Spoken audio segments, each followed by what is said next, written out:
At one point, you got kicked out of high school. What was the whole situation around that? Nothing. I just got kicked out. Dumb shit, you know, fucking off in school, just shit like that. It's just same old story, cliche, kid shit. You know what I mean? I ended up, but then I got kicked out of like regular high school, Coral Springs High, and then I ended up going to Dave Thomas, which is it's like alternative school, and I ended up dropping out of there because that's when I started rapping and shit. So. I mean, you had mentioned that you were selling drugs at an early age.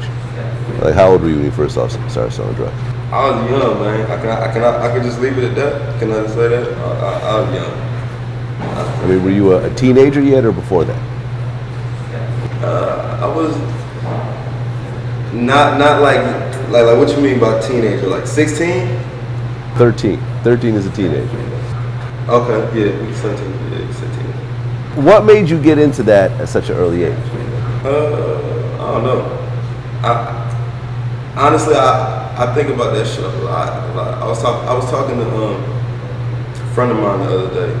He's sort of like he older than me, you know what I'm saying? Someone like a big brother figure, you know what I mean?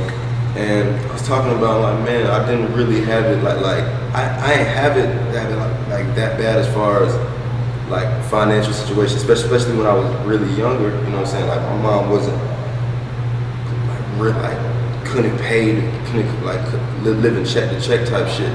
It was honestly, I think it was just because I don't know. I was alone, man. I was alone, and I didn't like all my siblings are younger than me, you know what I mean? And I didn't grow up with my dad, so I had no one, you know what I'm saying, no one to really look up to in my household. So I would go to the next best thing, which was my friends from school's big brothers, you know what I mean? And that's pretty much what they was on. So shit like that. And it's not anything. That's really all I can say, because it's not anything like interesting. You know what I'm saying? It's just some cliche ass shit like that. Well, I said, when you talk about selling drugs, things go wrong.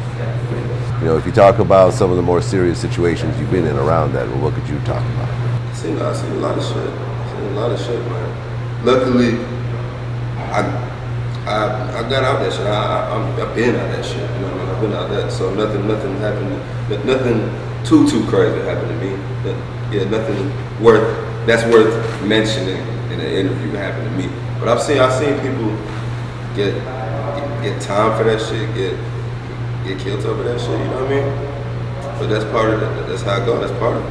If you're gonna be in that life, then you're gonna know that comes with it.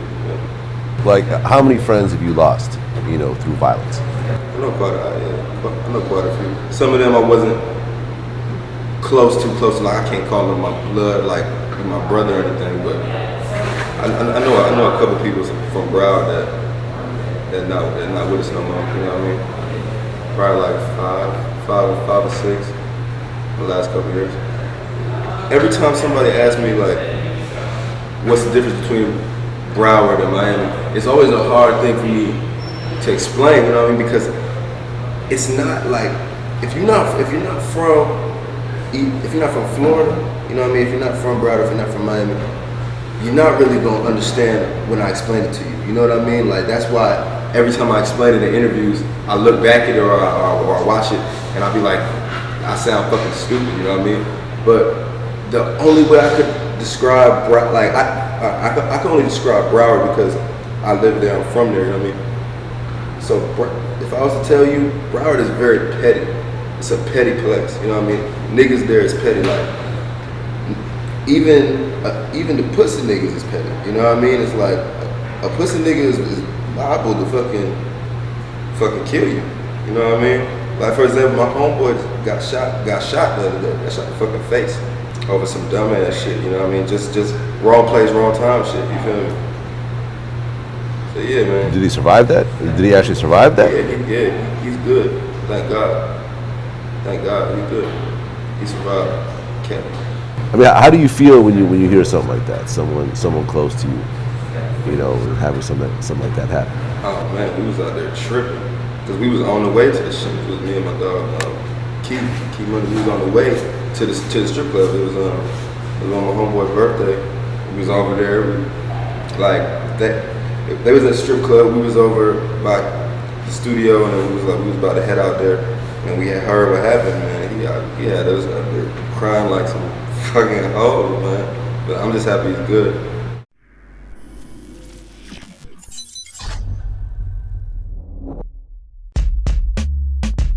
I mean, you know, it's so funny, man. When it's been certain places Drake has come looking for me. Like when I guess it was the Breakfast. You know, sometimes a lot of times people will advertise the Breakfast Club is going to be somewhere, but it might be Envy and Angela, and I don't be there. I think celibacy is important right now for me because I'm trying to stay focused, and I want to smile more, and I want to be more into my music, and I want to be more into myself, and I want to just get to know myself better.